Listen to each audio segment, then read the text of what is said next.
Hey! Hello, everyone. Minutes after we're done reading Clamp, but we're going to be talking about writing.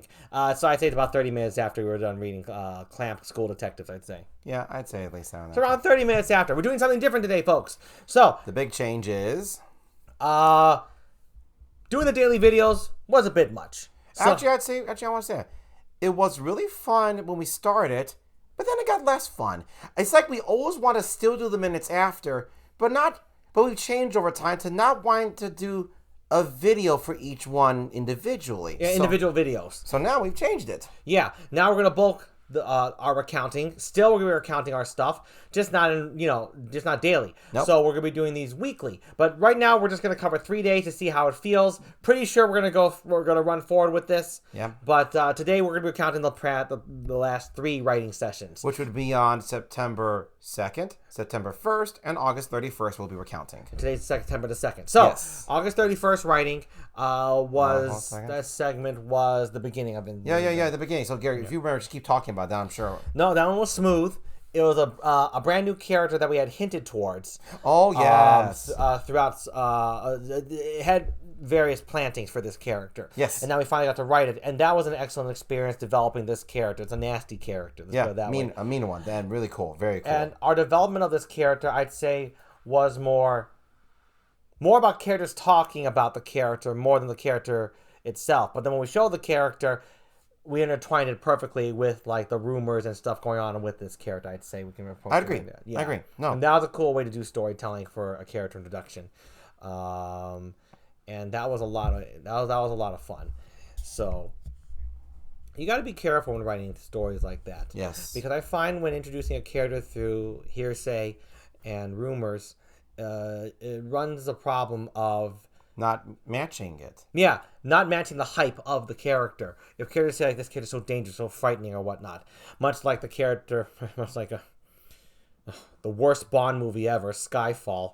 Oh my God, Silva did not live up to the fear and hype. It was like the worst villain hype ever. I mean, It wasn't a villain hype. It was a villain deflate. I mean, shit. I don't give a fuck how beloved that movie is. That's the worst Bond film of all time because Bond is having troubles with this punk. Hackers are losers. Let's just put it that way. So, and even Javier Bardem couldn't say that role. And It's Javier Bardem. And just a small little tantrum right here. I'm gonna say this. Let's go off here. Let's talk a little Let's bit. veer off right here, okay? I would have been totally cool with that villain if he didn't fuck up in the middle, okay? He blamed M for everything.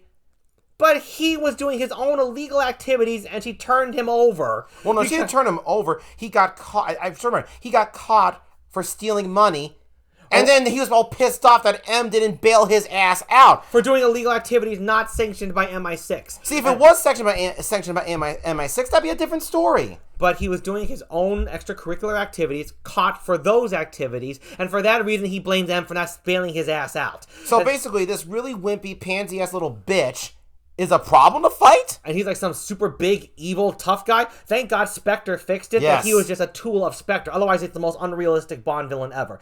Bond villains are not supposed to be stopped Before James Bond kicks their ass. So, anyway. Just had to say that.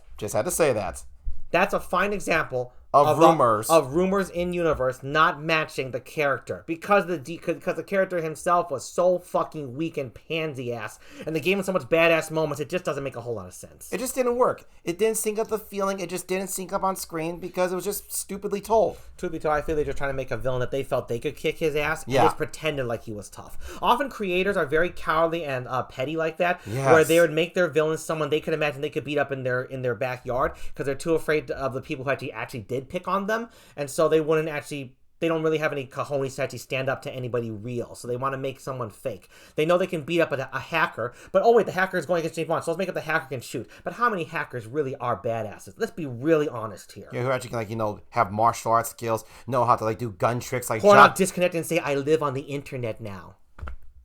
Fuck you, Snowden. Anyway, so... That was the example we're bringing as to, you gotta be careful when you do the rumor talking in universe, because otherwise you'll get something like Skyfall. It was very fun jumping into that and actually doing that. We've never done it before, actually. It is fun writing a character from that aspect when you have characters talk about the character and then it matches the build up to the character. And fortunately, we learned from the shitty ones how to do it right. So we actually had written it correctly. And it was very, very fun to do that. Yes. So that's August 31st, I would say. Let's round up now. It's going to September 1st. In September 1st, that was the hero character. Yeah, a hero you saw before. It was a really great character. And I loved. Okay, Oh, okay, I just want to say we love. When I say we love all our characters, you're gonna hear that a lot. So we say like, oh, I love this character. I love this character. You'll hear that a lot. I don't care. I love all our characters.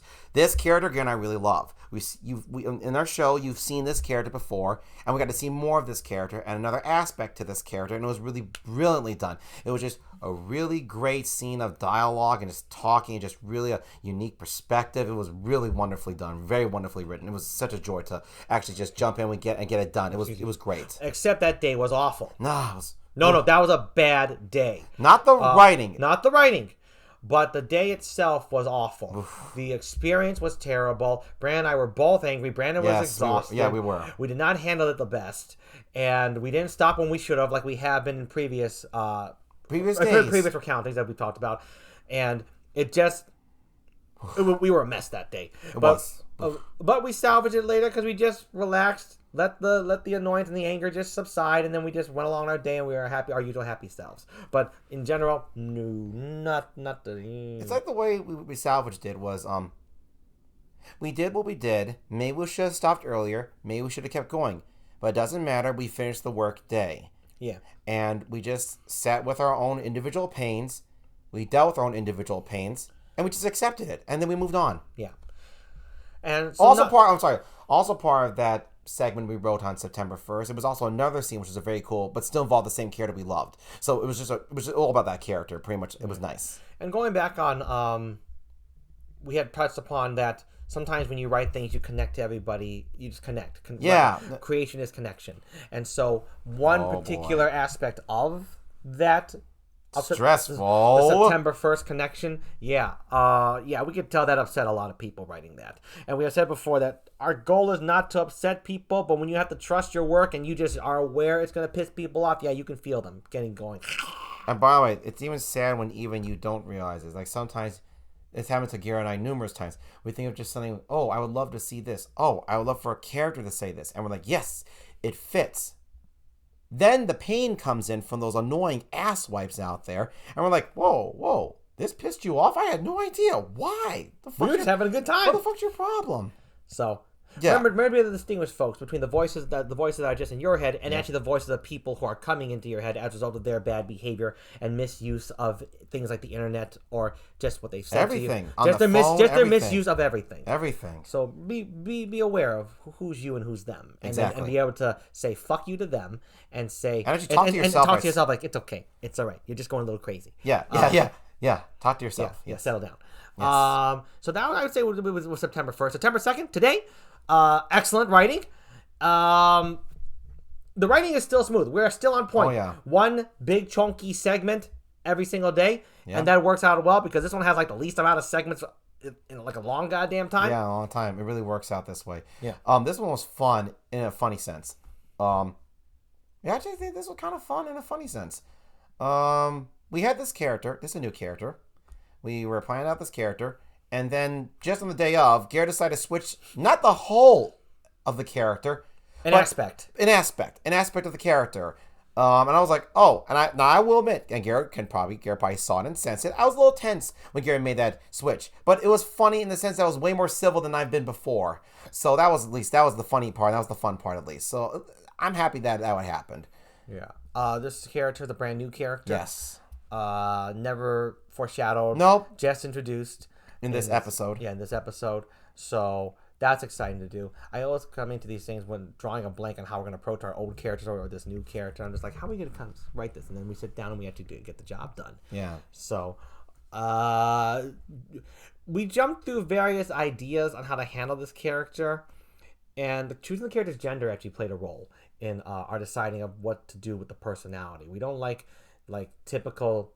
how it's been done in writing, gender personality, matching up with the profession. Yeah, pretty much kind of bad stereotypes. Especially sexist storytelling. Okay, I'm just saying, basically, when it comes to women. Let's just say it right there, when it comes to women. Comes to women. This character was intended to originally be female, but we love the personality so much. However, if we had made this character female, it would have been trudging on, promoting old classic sexist ideals, which we are not a fan of, but we were a fan of this personality, so we decided to revert it back to male, and then we could make it more original that way. Yeah, it worked out better for us. It just worked out so much better. Yeah. So that was fun. That was a lot of fun. And just acknowledging that we didn't want to ditch the personality, but we were definitely going to ditch the gender now that we realized that this personality had to stay and didn't quite match up to the gender. Yes, because the thing is, because Garrett and I, for us, and the truth, the personality is the soul, and the soul has no gender. Yeah. The soul is more important than your outside. Yeah, an example I'll give is we never want to write an idea of a woman promoting being a housewife. Example, yeah. Like, no matter how well you write that, like, it's like her being or what she absolutely adores. And it's not that she says all women should be that, but she's promoting it just for herself. Even then, I wouldn't write it.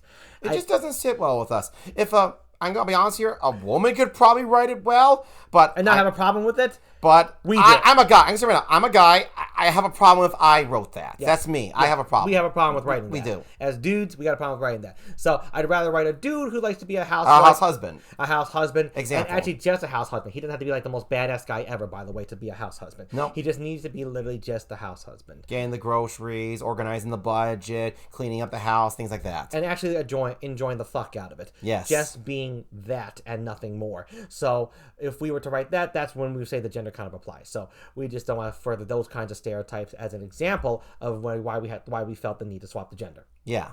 So that happened today. And then as soon as we decided upon that, we did our rest.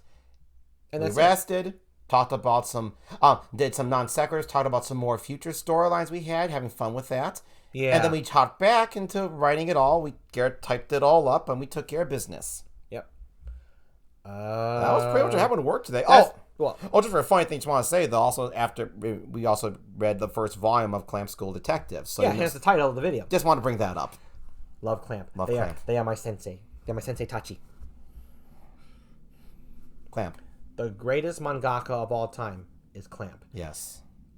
They make the most consistently excellent works, no matter how silly no matter how silly the storyline is, it's consistently good, consistently them, and they're consistently fearless in the stories they tell. Yeah. And they are so fucking good at it. Clamp is, by the way, an all-female mangaka team. Yes. They have been doing this for years. Their first published work came out in 1989. Rig Veda.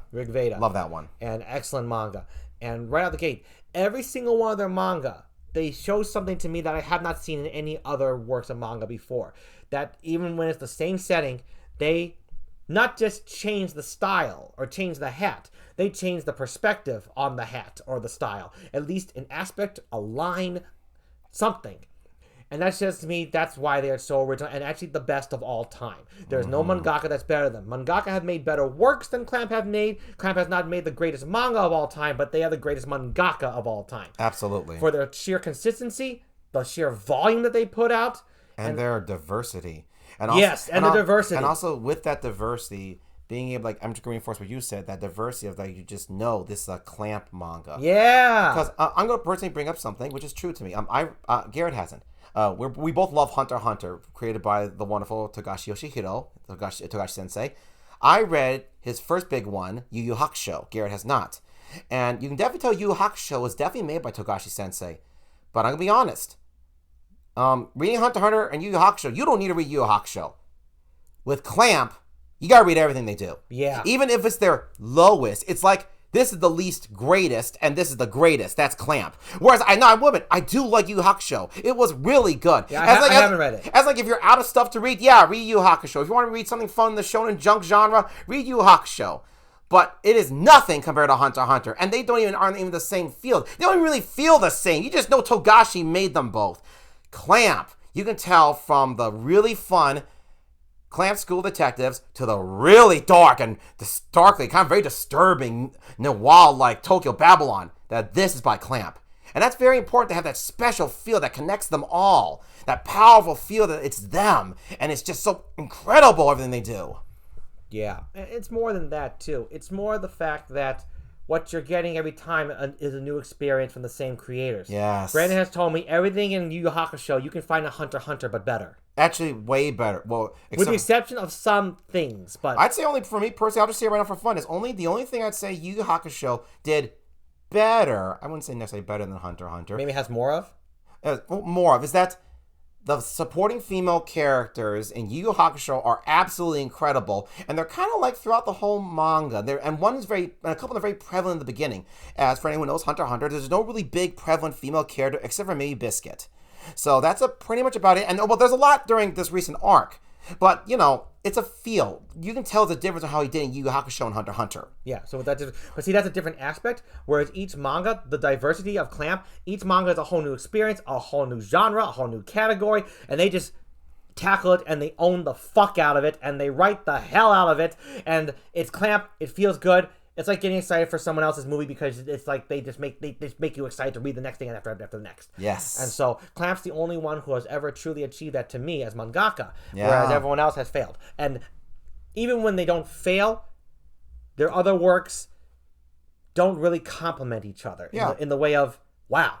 That's a good way to describe it. I would definitely say Yu Yu Hakusho is good, but it doesn't complement Hunter x Hunter. I would actually agree with that. Whereas all the one Clamps, they all complement each other. I would agree with that. They feel like they help each other, even though they're all different. Yeah. And that's a really true aspect of life. Everyone is different, but we all can help each other. So Clamp really has captured that. Maybe because there's more than one person involved. Who knows? No, that's not true. Death Note sucks. But, No, Clamp's special. Yeah, it's as simple as that. They're special. Yeah, Clamp's They're special. incredible. They're the best mangaka ever. Yep. So with that being said, Yep. we covered 3 days, and I think this is a good idea. We should definitely do this, and we'll do it weekly. So we'll be covering 7 days from now on. Videos doing, or should we do 3 and 4? I think personally, for me, Garrett, so we're talking about this right now, I think we should always just cover multiple and just feel it out. Maybe we'll cover 3. Maybe we'll cover 5. I think we should go by feeling. Yeah. So when we're feeling the mood to film these, it'll be more like that. And you'll know. But what no, we're I'd say covering. no more than a week. No more than 7. no. Those will just be like mega videos. Yeah, no. Well, it depends how much we have to talk about in those mega videos. Yeah. No more than a week, but, that's what we're going to do from now on. Yep. All right, folks. That'll do. See you in the next video. See you in the next video.